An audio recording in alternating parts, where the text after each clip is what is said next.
Bonjour tout le monde, aujourd'hui on reprend la lecture de l'essentiel sur le dernier messager. Tout d'abord, Ramadan Mabrouk, pour ceux qui l'ont commencé aujourd'hui ou pour ceux qui le commencent demain.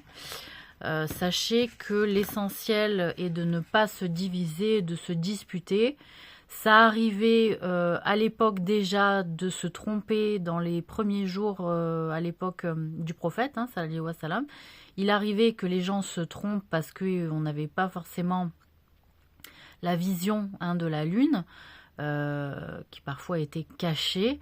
Donc cela permettait aux gens de pouvoir se tromper en réalité d'un jour. Et l'essentiel, c'était que tout le monde commence à peu près du même jour, mais qu'il ne se divise pas. Parce que c'est un grand rendez-vous pour toute notre communauté réunie. Donc, j'en étais au chapitre Les miracles et les vertus qui sont reliés à notre bien-aimé prophète, sallallahu alayhi wa sallam. Et je m'étais arrêtée à ce passage où il est dit, dans les deux saïs, Qatada rapporte que le prophète, paix et bénédiction sur lui, pria en tenant Umayma, fille de Zaynab, fille du prophète, et quand il se prosterne, il la pose, et quand il se relève, il la reprend. Donc, il ne délaissait pas son rôle de père auprès de ses filles, même pendant la prière. Ça veut dire quoi aussi ce geste-là? Ça peut vouloir dire que la paternité, le rôle de père est essentiel et qu'il ne faut pas non plus être égoïste dans sa pratique. Si l'enfant a besoin de nous, l'enfant doit être associé le plus possible et ne pas être délaissé au nom de la religion.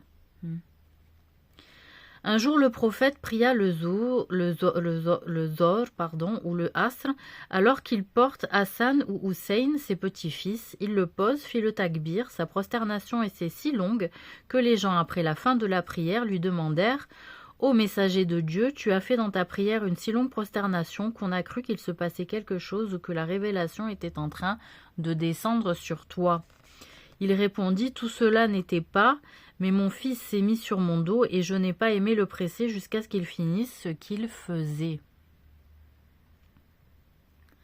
Donc ça, c'est un très beau passage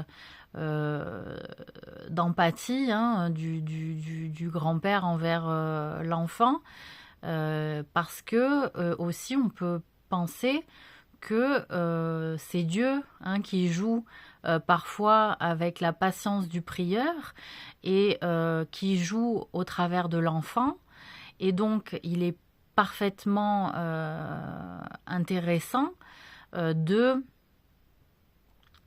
se demander à quel moment Dieu joue avec ses créatures et éprouve aussi peut-être notre patience vis-à-vis de nos proches. Et peut-être que le prophète, sallallahu alayhi wa sallam, s'est dit qu'il y avait un dessein important à ce que l'enfant termine l'action qu'il était en train de faire pour son épanouissement, pour son éducation, et que peut-être Dieu, au travers de ce moment, était en train de l'éduquer, puisqu'il était dans un temps de prière, et c'était un temps sacré. Et donc l'enfant qui joue sur le dos du prophète, subhanallah, on peut se dire à ce moment-là qu'il se passe quelque chose d'extraordinaire entre le créateur et la créature du prophète et la créature du petit enfant.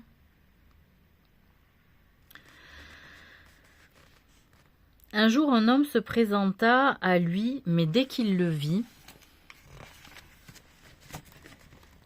il se mit à trembler de tous ses membres. Le prophète lui dit alors sur un ton humble et rassurant « Calme-toi, je ne suis pas un roi, je ne suis que l'enfant d'une femme de Koreish qui mangeait de la viande sèche.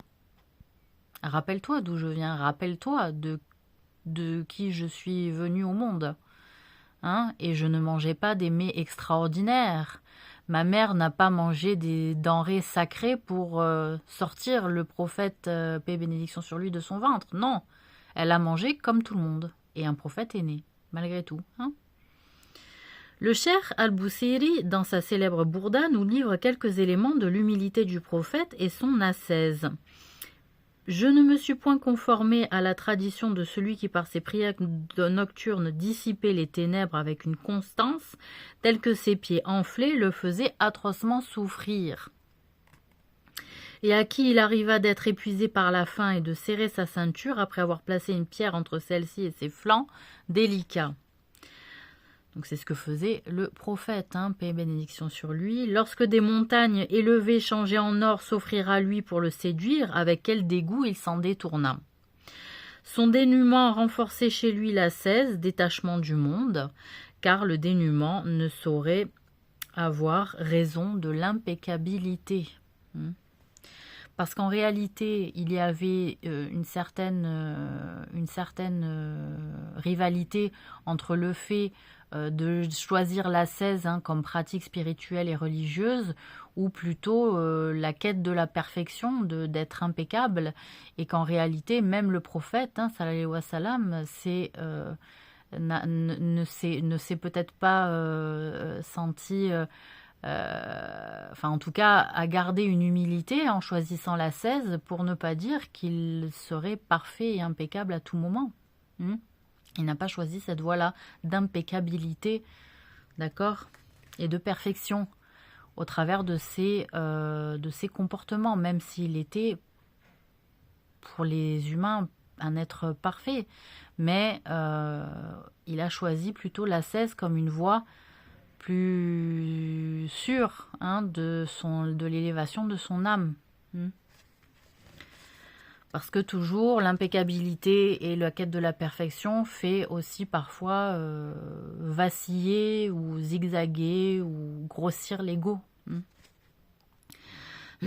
Parmi ses enseignements, le dernier messager aimait l'optimisme et préconisait le bon jugement des autres, la facilité dans les choix de la vie, la modération, la recherche du juste milieu, la simplicité et l'humilité. Il a enseigné à ses compagnons l'altruisme, le partage, l'amour, la patience, le pardon et l'indulgence. Il demandait à ses compagnons d'être doux et compréhensifs envers les gens. Et il a fait de ses disciples une communauté du juste milieu d'amour et de respect d'autrui. L'intention sincère et pure pour Allah seul est la base de tout bon acte. Omar ibn al-Khattab, qu'Allah l'agrée, rapporte que le prophète, paix et bénédiction sur lui, dit « Les actes ne valent que par les intentions, et à chacun selon son intention, celui qui émigre pour Allah et son envoyé, son émigration sera comptée pour Allah et son envoyé, et celui qui émigre pour atteindre un bien terrestre ou épouser une femme, son émigration sera comptée pour ce vers quoi il a immigré. » Donc, voilà. L'intention guide le résultat de l'action. Le repentir pour Allah de tous les péchés commis est essentiel et obligatoire sans délai et avant que la mort surprenne. Il est essentiel de demander pardon à Dieu dans la religion islamique, mais dans toutes les religions. Et le prophète nous a donné le bon exemple par lui-même alors qu'il est la meilleure des créatures et que Dieu lui avait tout pardonné. Dans les deux Saïd al-Bukhari et Muslim, Abu Huraira rapporte que le prophète a dit « Par Dieu, je demande pardon à Allah et je me repens à lui dans le jour plus de 70 fois. » C'est-à-dire que pour une ou telle mauvaise pensée, mauvaise action, mauvaise intention, peut-être, qui sait, on ne le sait pas, il demandait au moins 70 fois par jour pardon à Allah. Ce qui prouve qu'il était d'une humilité féroce, et que cela le poussait à asseoir sa droiture, à renforcer sa magnanimité et à renforcer l'observation qu'il avait de lui. Ça veut dire qu'il était tout le temps en alerte de ce qu'il faisait de bien ou de ce qui pouvait être mal au regard de Dieu. Il était très soucieux.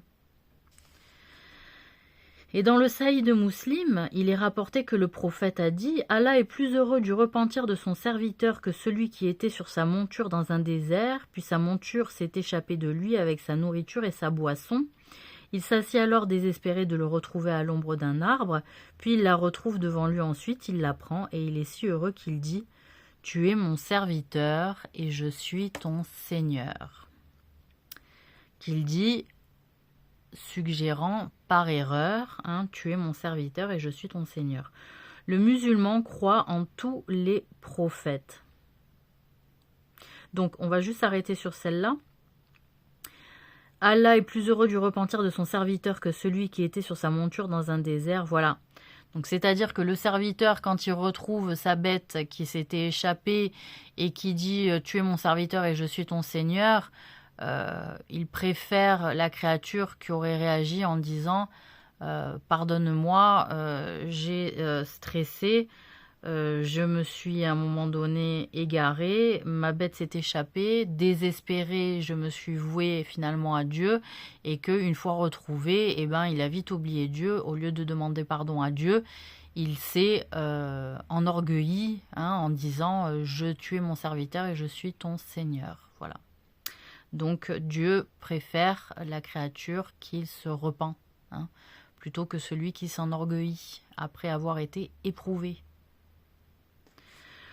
Le musulman croit en tous les prophètes. Le prophète a dit, paix et bénédiction sur lui, les prophètes sont des frères et leur religion est une. Les prophètes sont des frères, hein, puisqu'ils descendent souvent d'une seule et même communauté de descendants, qui se sont succédés au fil des siècles en plus, mais frères aussi par principe religieux, et leur religion n'est qu'une, elle est une, leur religion, peu importe la religion qu'ils ont dû défendre en tant que prophètes, leur religion est une, c'est-à-dire l'unicité de Dieu, le tawhid. L'unicité, Dieu est un. Et Dieu existe, surtout. Hein? Et donc, il y a des pratiques qui en découlent pour honorer l'existence de Dieu au travers de notre création et au travers de notre espace terrien, terrestre. La liberté est une valeur intrinsèque de l'islam. Il n'y a pas de contrainte en religion. Voilà. Donc la liberté est une valeur intrinsèque à l'islam que beaucoup ont tendance à oublier, mais il n'y a pas de contrainte en religion. À part les principes qui sont énoncés au sein du Coran et guidés par les hadiths du prophète, sallallahu alayhi wa sallam, en réalité, si cela n'est pas inscrit, cela est autorisé.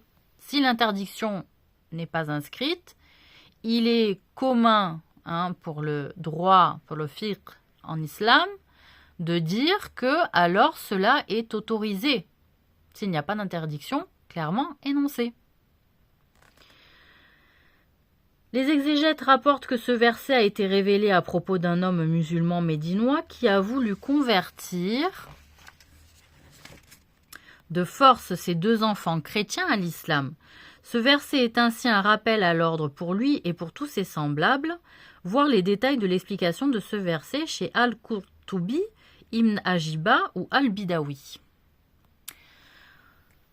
Donc, on va prendre le verset qui est un rappel à l'ordre pour lui et pour tous ses semblables, pour le père anciennement chrétien qui s'est converti à l'islam et qui a voulu convertir de force ses enfants. Alors là, on peut se dire que le père, hein, avait vraiment tout pouvoir sur sa progéniture, surtout à l'époque. On va voir ce qui est dit dans le verset, mais il y a un rappel à l'ordre.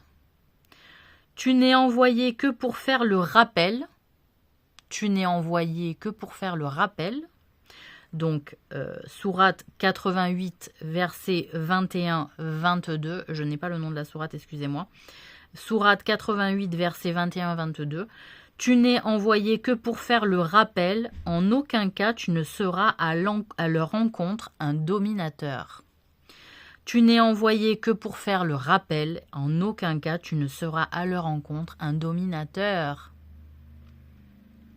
On invite les gens à se plier. On ne force pas. Si ton Seigneur l'avait voulu, tous ceux qui sont sur la terre auraient cru. Est-ce à toi de contraindre les gens à devenir croyants? Si Dieu avait voulu sauver vraiment toutes les créatures, il aurait fait en sorte que toutes les créatures croient en Dieu. Mais au travers de cette croyance et de cette non-croyance, de ce choix à ne pas croire et à croire, en réalité, qu'est-ce qu'il fait Dieu? Il nous éprouve. Il nous éprouve au travers de l'ego et au travers de la pensée collective. De la pensée collective, puisque Dieu amène des principes qui sont doués de sagesse et pour une vie collective paisible.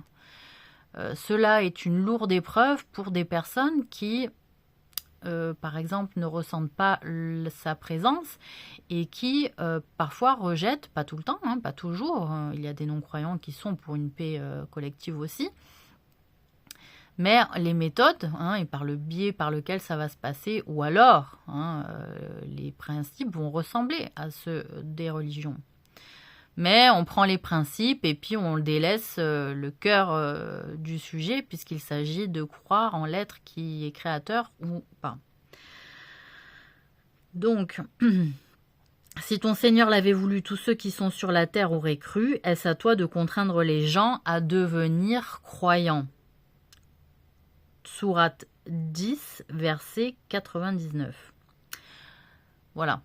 Donc ça veut dire que il faut qu'ils soient musulmans, il faut que mes enfants soient musulmans. Eh bien non. Dieu fait un rappel à l'ordre en disant « Cela ne t'incombe pas, la responsabilité ne t'incombe pas. Ce qui t'incombe en termes de responsabilité, c'est de faire le rappel que c'est une religion bienfaisante et honorante pour Dieu comme pour les hommes. » Les hommes avec un grand H, j'inclus les femmes, quoi qu'on en pense. S'ils te contredisent, dis-leur, je me suis entièrement soumis à Allah comme l'ont fait ceux qui me suivent, et dis à ceux à qui le livre a été donné ainsi qu'aux illettrés, avez-vous embrassé l'islam?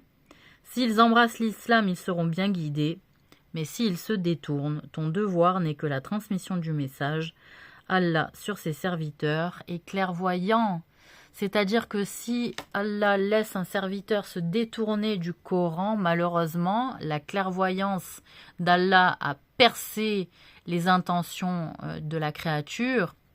Et donc si ces intentions de la créature sont néfastes pour le reste de la population humaine, ou l'intention est malade, ou pire, il a déjà, ce n'est même plus une question d'intention, ce sont des projets de vie qui vont à l'encontre des projets de Dieu, eh bien en réalité, ces personnes-là ne seront pas conviées à croire à l'islam. Donc, la constitution de Médine ou la charte de Médine est la constitution du premier État islamique dans la ville de Médine qui a mis fin, entre autres, à près de 100 ans d'affrontements interethniques entre les deux tribus des Aws et des Khosraj au sein de Médine. Les historiens conviennent en outre sur le fait que cette constitution a établi principalement ce qui suit à Médine par le prophète de l'islam. Donc ça c'est intéressant, effectivement, qu'on voit qu'il y a une constitution qui a été créée à ce moment-là à Médine. La paix, donc cette constitution prévoyait la paix et la sécurité des communautés, la liberté religieuse pour toutes les communautés, la paix et la sécurité des communautés, la liberté religieuse pour toutes les communautés, l'acceptation de Médine comme un lieu sacré. Interdiction de toute violence et port d'armes pour le combat,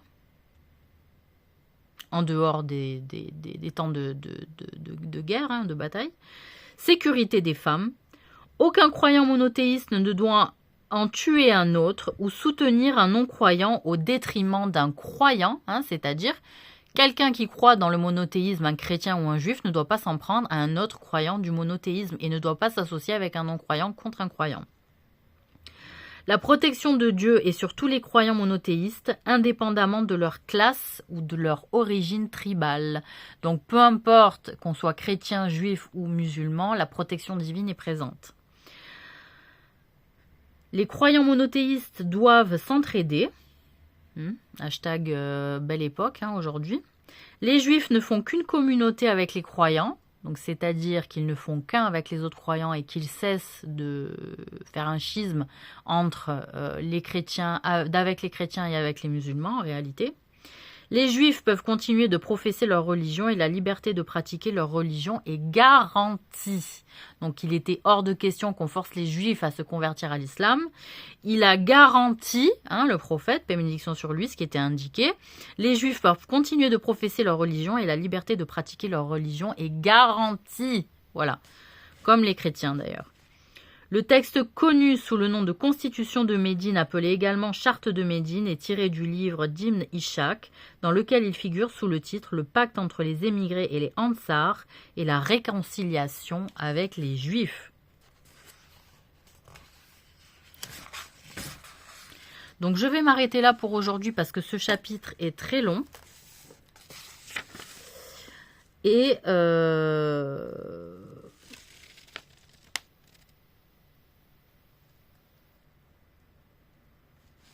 Et on va peut-être terminer quand même sur ce chapitre-là, sur la Constitution, parce que c'est un moment intéressant de l'histoire. Omar ibn Khattab, suivant l'exemple du prophète, signa à Jérusalem, Omar ibn al-Khattab, suivant l'exemple du prophète, signa à Jérusalem un traité de paix et de liberté religieuse. Il se présenta comme suit, du serviteur de Dieu et commandeur des croyants. Omar, les habitants de Jérusalem sont assurés de la sécurité de leur vie et de leurs biens. Leurs églises et croix seront préservées. Leurs lieux de culte resteront intacts.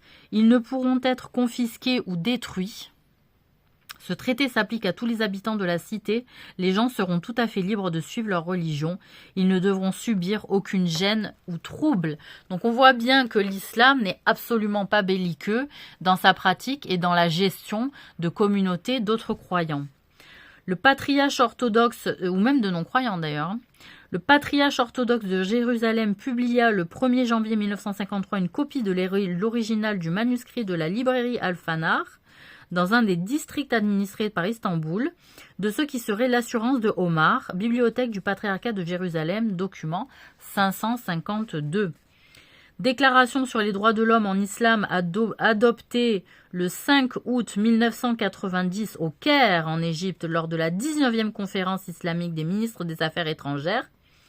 Donc, déclaration des droits de l'homme en islam, le 5 août 1990 au Caire, article 10. L'islam est la religion de l'innéité.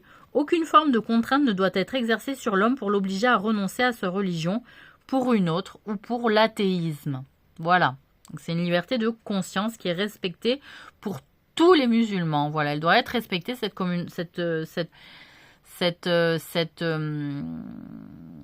liberté de conscience. Ainsi, l'islam préserve, garantit et sacralise la liberté de conscience. Il est interdit de spolier cette liberté, et ce d'une part conformément au texte coranique cité explicite à ce sujet. D'autre part, affirmé par la Déclaration des droits de l'homme en islam, article 10. Néanmoins, la valeur liberté est une valeur relative en islam. Elle s'arrête donc quand elle touche à la dignité de l'autre. Quand elle touche à la dignité de l'autre, sa vie, ses biens, son honneur, ou qu'elle insulte sa personne, ses proches, sa religion ou ses symboles et références religieuses. Donc là, on peut voir qu'il y a une différence, parce que en Occident, on dit la liberté de l'un s'arrête à la liberté de l'autre. Là, ici, c'est défini, elle s'arrête quand elle touche à la dignité de l'autre, à sa vie, ses biens, son honneur, ou qu'elle insulte sa personne, ses proches, sa religion ou ses symboles et références religieuses. Donc on voit aussi qu'il y a eu une attaque contre des symboles religieux en Occident, ce qui a fait pénaliser la liberté d'expression en Occident. Mais pourquoi? Cela en fait respecte. Alors je ne dis pas que la méthode était la bonne, évidemment, mais ce que je veux dire, c'était que il y avait une déclaration des droits de l'homme en islam et qu'elle correspond à celle des droits de l'homme occidentale, mais que cela va plus loin, c'est-à-dire quand on touche à la religion, quand on touche au symbole religieux, la liberté de l'autre s'arrête. Voilà, c'est-à-dire à un moment donné, on met le haut là. Voilà.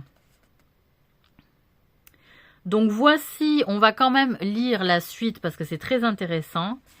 Voici quelques versets coraniques indiquant le comportement à suivre avec ceux qui brisent cette règle sacrée et portent atteinte à la liberté, donc comme on vient de l'énoncer. Donc Coran, sourate 4, verset 141. Et dans le livre, il nous vous a déjà révélé que lorsque vous entendez les mécréants nier, se moquer des signes d'Allah, ne vous asseyez pas en leur compagnie tant qu'ils n'aient changé de conversation, sinon vous seriez comme eux. Assurément, Allah rassemblera les hypocrites et les mécréants en enfer, tous ensemble. Donc, il faut se séparer et ne pas fréquenter ces personnes qui rient, qui se rient des signes d'Allah et de ses symboles. Et quand tu verras ceux qui plaisantent, se moquent avec nos signes, alors détourne-toi d'eux jusqu'à ce qu'ils changent de conversation. Jusqu'à ce qu'ils changent de conversation. C'est-à-dire, une fois que la conversation est terminée, le fait social t'oblige quelque part aussi à continuer à fréquenter ces personnes, continue de les fréquenter, mais une fois qu'ils parlent de ça, va-t'en. Et si Satan te fait oublier ce précepte, alors, après t'en être souvenu, ne reste pas assis en compagnie des injustes. Sourate 6, verset 69. Et n'injuriez pas ceux à qui ils en appellent à côté d'Allah, afin que par dépit et dans leur ignorance, ils n'injurient pas Allah. Ainsi avons-nous fait que les actions de chaque peuple leur semblent attrayantes. Ensuite, leur retour est auprès de leur Seigneur, et il les informera de ce qu'ils faisaient, parce qu'en fait, en réalité, pour rire, pour se moquer, pour prendre les choses avec beaucoup de légèreté et peu de profondeur par rapport à la réalité de certaines personnes humaines, ils jugent et se séparent. Et donc Dieu invite les croyants à se séparer d'eux à ce moment-là, parce que cela les fera devenir comme eux, c'est-à-dire outranciers et légers vis-à-vis des principes de Dieu. Voilà, donc on va s'arrêter là, parce que le chapitre est très long. Et ça fait plusieurs vidéos que je fais sur ce chapitre en réalité et qu'on n'a toujours pas fini. Voilà, comme quoi les miracles et les vertus sont merveilleux en islam aussi. Et je vous souhaite une très bonne semaine et un très bon ramadan.